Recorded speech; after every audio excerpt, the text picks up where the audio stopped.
오늘 이제 우리 세계의 권역 구분 이 단원 가지고 같이 수업을 하게 될 텐데 지난 시간에 같이 그 지역화 전략 세우기 해가지고 뭐 로고나 캐릭터나 아니면 지역 축제들 구성하기도 하고 이런 식으로 수업 진행했었는데 다들 되게 뭐라고 해야 되지? 내 기대 이상으로 무언가 창의적이고 그리고 열심히 수업에 참여해줘가지고 되게 뿌듯하고 그리고 이제 뭔가 같이 보는 입장에서 되게 즐겁게 수업을 할 수가 있었어. 지난 시간에 내가 올리면 바로바로 좀 나가도 돼요 이렇게 하면서 한 줄 정도밖에 이렇게 피드백을 못 해줬는데 실제는 더 많이 이렇게 얘기를 해주고 싶었는데 여러 명이 보는 채팅방이다 보니까 거기에 말 길게 하면은 다들 좀 피로할 것 같기도 하고 그 다음에 이제 내가 또 누구는 길게 해주고 누구는 짧게 해줄 수가 없잖아. 그러다 보면은 그 한 20개가 넘는 거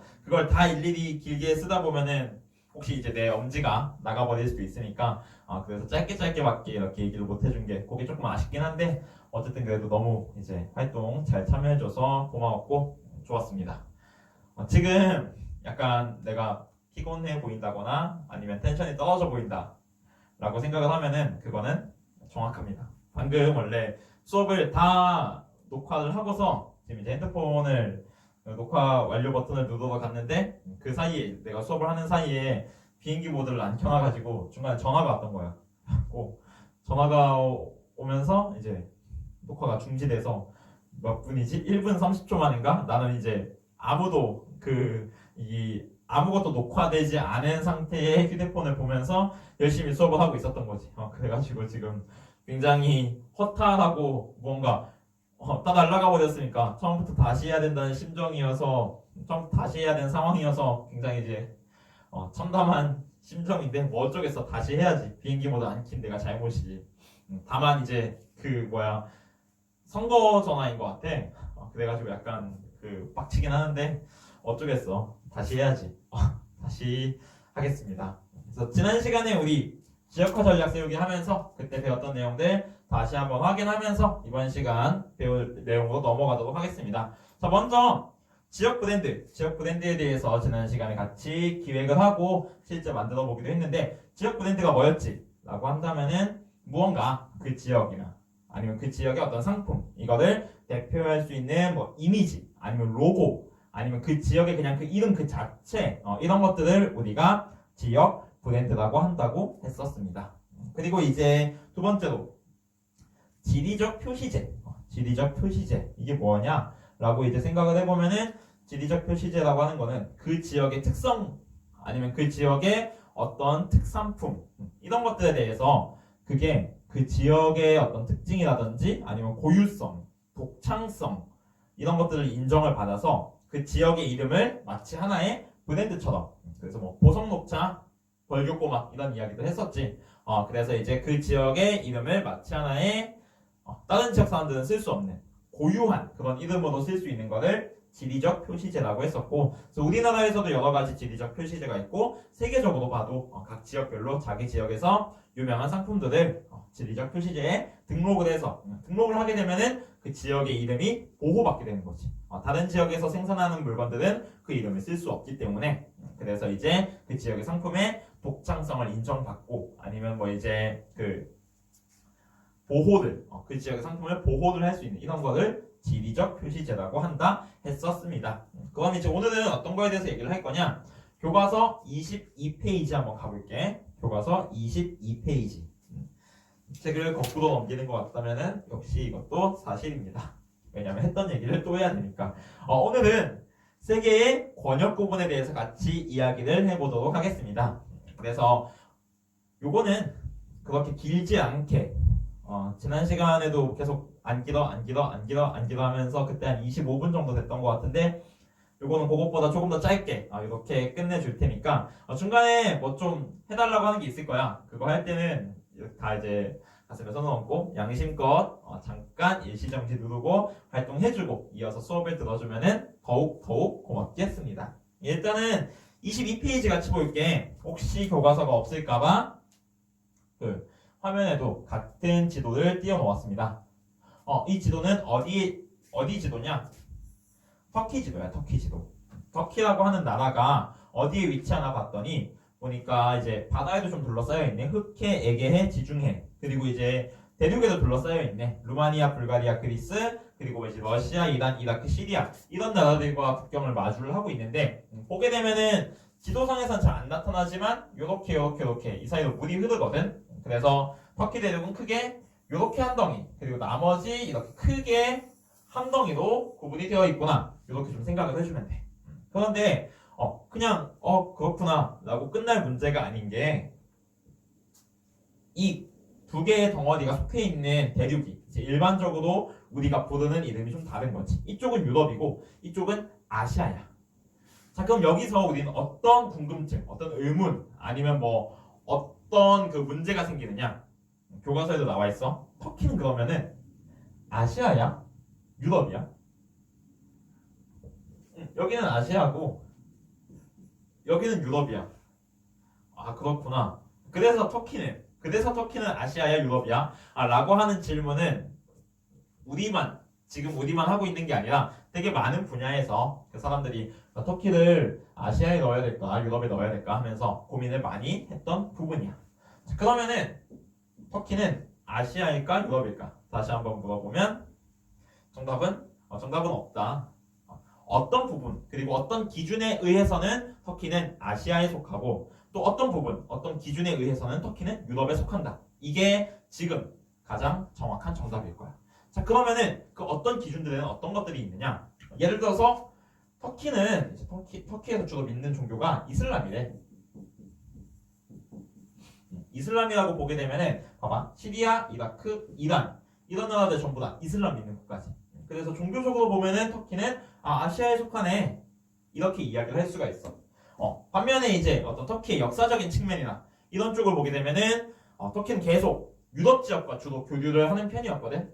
그래서 역사적으로 보면은 어떤 면에서 터키는 이제 유럽에 속하지 않냐 이렇게도 얘기를 할 수 있고 아니면은 자 봐라 터키 월드컵 나올 때 어느 대륙 예선을 하냐? 아시아 지역 예선하냐? 아니다, 우리 유럽 지역 예선한다 하면서 피파의 기준으로 봤을 때 터키는 유럽이다 라고 이야기를 할 수도 있고 이런 식으로 다양한 기준에 따라서 그냥 터키는 계속 거기 있는 나라잖아. 근데 어떨 때는 유럽이 되었다가 어떨 때는 아시아가 되기도 한다 라는 이야기를 먼저 하면서 너희들이 생각을 할 때는 터키는 그럼 과연 아시아일까? 유럽일까? 둘 중에 하나 중에 어디에 속하는 것 같다라고 쓰고 그 이유에 대해서 마저 써주면 되겠습니다. 그래서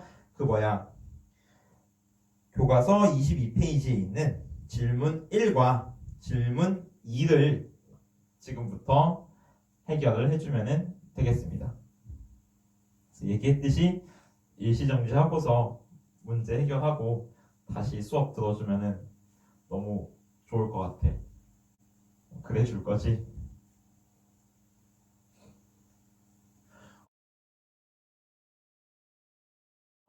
그러면은 잠깐 일시정지 했다가 다시 수업 듣는 걸로 나는 그렇게 생각할게.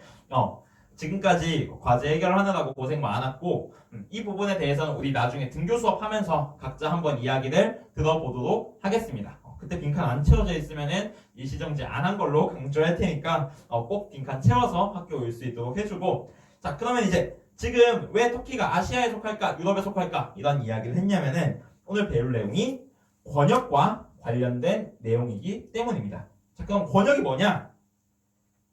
권역은 세계를 나누는 공간적인 단위다. 뭐지? 검은색으로 밑줄 치고 있었어. 세계를 나누는 공간적 단위다. 공간적인 단위다. 그러니까 지리에서 다룰 수밖에 없겠지. 지리 교과서 1단원에서 이 얘기를 할 수밖에 없겠지. 공간적 단위고 권역이라는 걸 나눌 때는 무엇이 중요하냐? 다른 권역과의 차별성을 가져야 된다.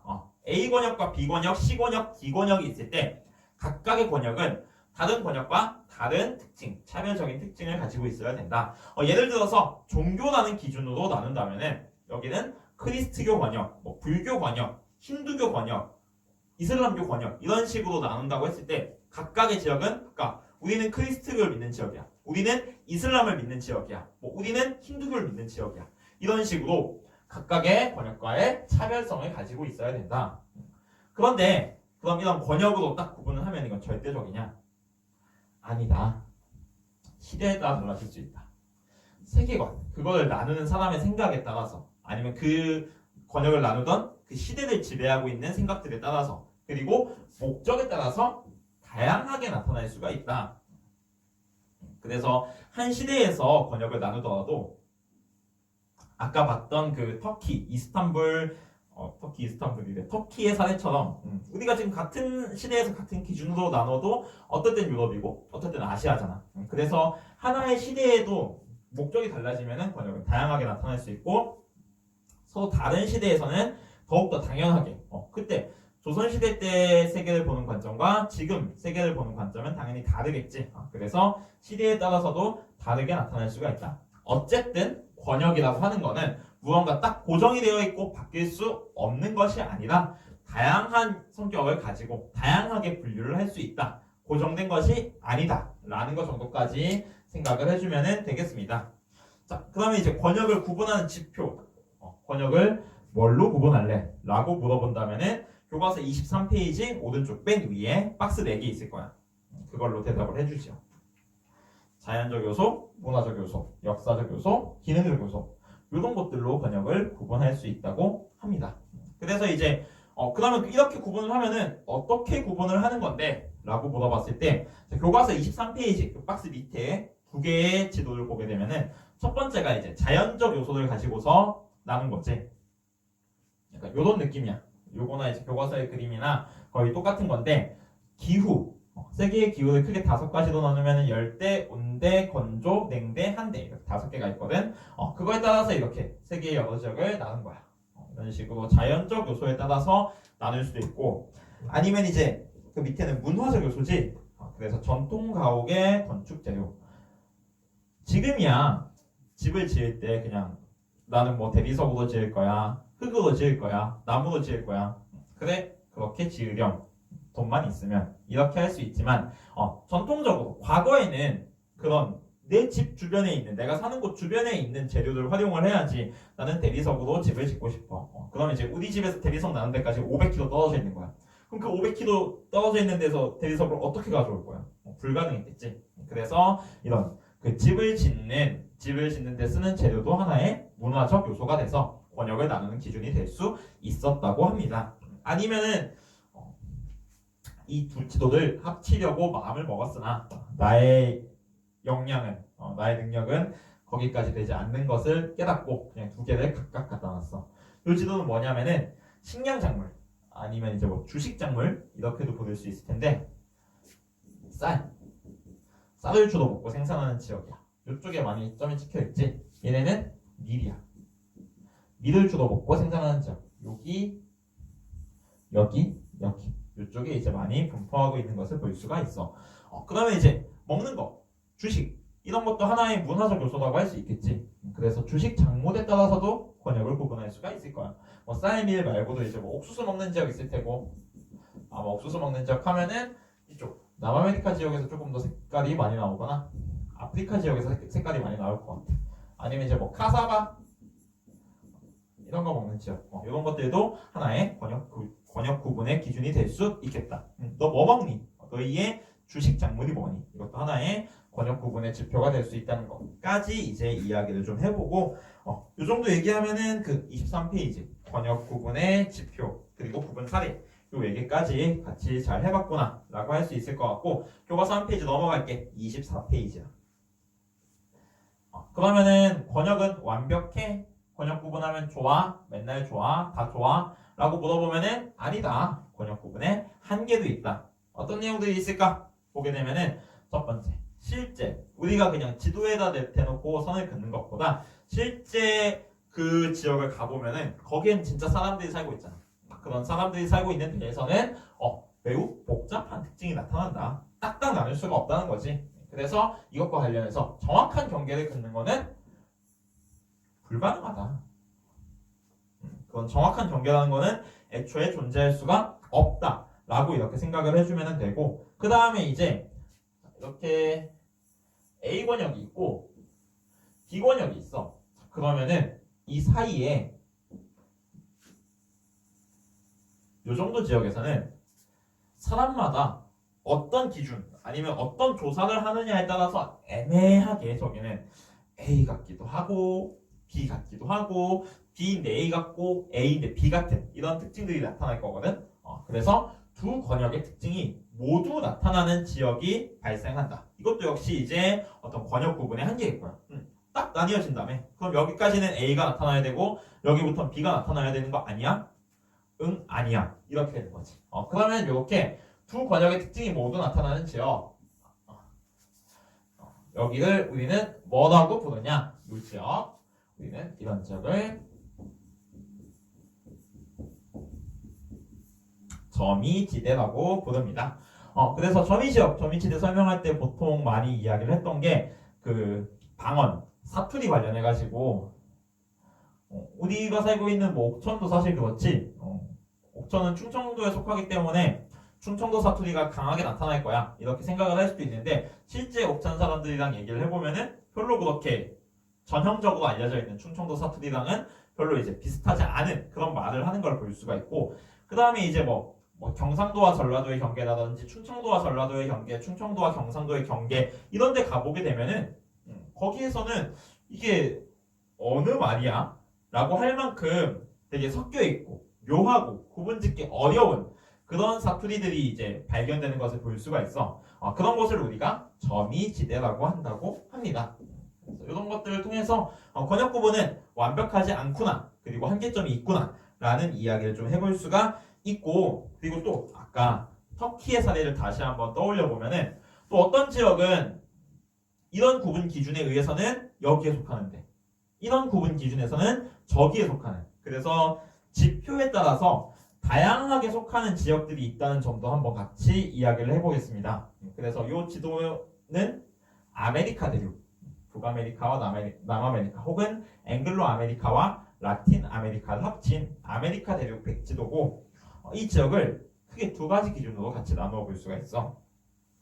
첫 번째 기준이야. 대략 미국과 멕시코의 경계고 여기를 흐르는 강 리오 그란데 강이라고 하는 강이 있거든.